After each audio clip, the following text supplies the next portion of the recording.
एकादशीमा साबुदाना बनाउँदैछु। अन्त साबुदानालाई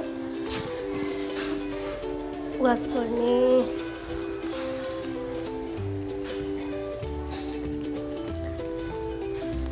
अनि यो पानी फाल्दैन। यसलाई चाहिँ 10-15 मिनट जति भिजाएर राख्ने। त्यसपछि मैले बटरमा बनाउँदैछु।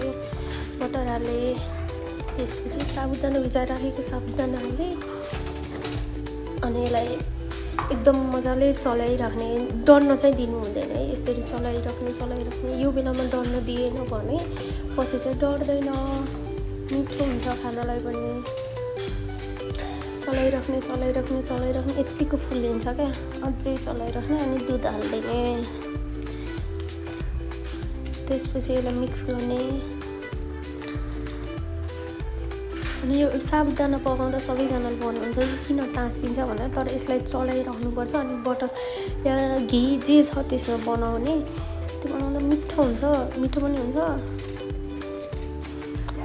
मैले आज एकादशी भएर बनाउन लगाएको, किनकि मेरो भोलि पनि व्रत छ। 2 दिन व्रत पर्ने भएर गाह्रो हुन्छ भनेर बनाउन लगाएको। मजाले मिक्स गर्दै जाने अनि एकदम ठिक हुन्छ कि बाक्लो हुन्छ। त्यसपछि चिनी एड गरिदिने, बाक्लो भएपछि चाहिँ चिनी एड गरिदिने। अनि यसलाई मजाले चलाइराख्ने।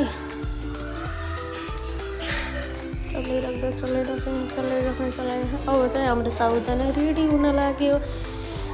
सबैजनाले लाइक कमेन्ट गरिदिनु होला।